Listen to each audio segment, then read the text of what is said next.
competition, and they're far more discerning than they used to be. For example, people hate pushy salespeople. Yes. You know, there were 20, 30 years ago, there were American sales trainers who would come out and they say things like, "Who speaks first loses." Yes. You know, there was this silence when you... This competitive thing between and the salesman and the customer. That went out with lace-up boots, you know, and now people do not want pushy salespeople. I mean, you've got to be persistent. You've got to be, as I say, have the iron fist and the velvet glove, but you cannot be pushy. And, you know, that's how I built my business now on customer service, and I'm past the stage of being passionate about it. I'm paranoid about it. And I think that comes through, both in the way you present yourself to the public and I think people's experience with your salesmen. You know, they're very obviously focused on the customer. Yeah, sure. So do you do a lot of training to... Yes. To get them to enable them with rapport with people and to be able to build rapport? Yes, I do. And look, for anyone listening in that's running their own business or is managing, I don't believe you manage people. I don't believe you get behind and cheer them along. I believe you're a leader. You get out in front and say, "Hey, follow me," and it's do as I do, not do as I say. And you know, nobody in my company and I employ 500 people. Nobody seriously picks up more rubbish off the floor than I do. Yes. You know, I can't walk past. I walk past a car and I see a registration sticker that's overdue, and there's 20 salespeople who walk past it 15 times a day and not notice it, but I do. Yes. I lead by example, and my people respect that. You know, I've never asked anyone to do anything that I haven't done myself or that I'm not prepared to do. My people know that and they understand that. Yeah, you're obviously a detailed person. Is that true? Well, when I say that, because I'm not phobic about it. No. I mean, look at my desk. No, I mean that in the sense I came in before the interview and you were looking at the advertisements. And you were going through each car. I write all of my own ads. Yes. All of my own ads. I mean. For a CEO of such a large company, I mean, that's quite detailed. I get out every Monday with my little dictaphone, and every word of the copy you see in all of my ads is mine. Wow. I mean, that's putting your finger firmly on the pulse. Yes, definitely. And obviously, the guys that work underneath you would be watching that and going, okay, they come with me. They come with me. We go around the cars.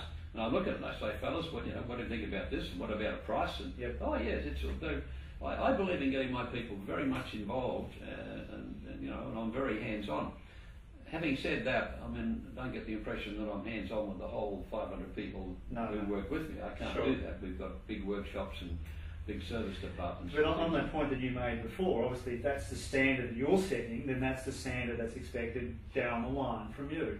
Yeah. Can I say absolutely? Yes, sure. And that obviously works. You can pick that up in just, you know, walking around the yards and getting the feel for how people respond. When I was showing into your office today, it was very professional. Yes. Straight on the phone to you, very well done. Yeah.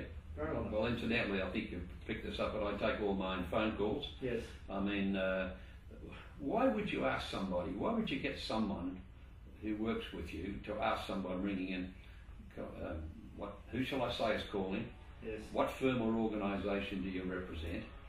What is the nature of your business? I mean, what criteria do you use like you'll talk to you, but you won't talk to me? I mean, I take all my own phone calls. Yes. The phone rings, I pick it up.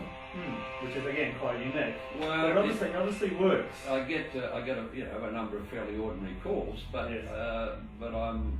You know, if someone's got a grievance or a complaint and they ring up and ask for John Hughes, they get John Hughes. Now, not only does it give me an opportunity to apologise to the customer and fix the problem, just as importantly, it tells me what's going on. Yes. Whilst I like to know what I'm doing right, it's far more important that I understand what we're doing wrong. Definitely. And by taking my own phone calls, by sending out the survey forms, by reading them all myself, by responding to a complaint letter within 10 minutes, and I do, or email, that's what I do.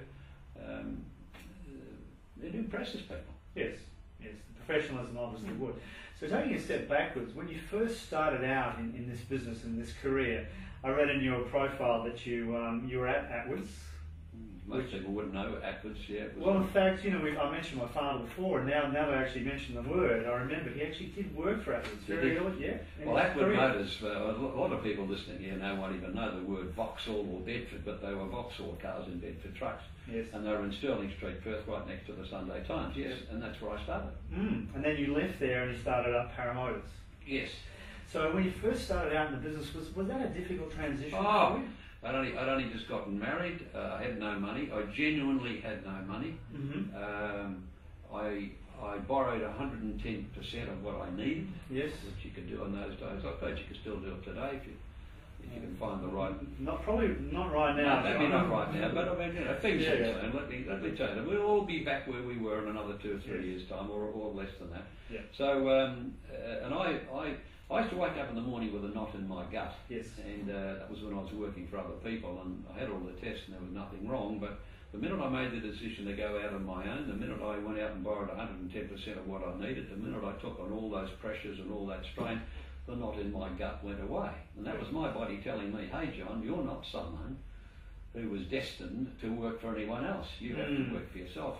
And this yard that we're sitting in now was my first yard in 1969. That's 40 years ago. So has it always been on the spot? Yep, the first yard was right here. But I nearly went under before it even sold my first car, because the builder was slow in getting the building up, getting the yard ready, and I had to make the first payment, which I didn't have.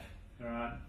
They say that if you want pig iron, you turn the furnace down low. If you want stainless steel, you turn the furnace up to red hot heat. Okay. Well, I started out with red hot heat. Yeah, I so was you sweating get to blood. dance pretty quickly to get off the I found a yard in Inglewood, which I went out there with one other salesman, no cleaners, no clerks, nothing. Yep. We bought the cars, detailed the cars, did all the paperwork. I think I worked 14 hours a day, 7 days a week. Sold 92 cars in my first month, which gave me the cash flow to make the payments on this yard. Otherwise, I would have been dead in the water before I even learned to swim. Yeah, so you're obviously committed at that early stage.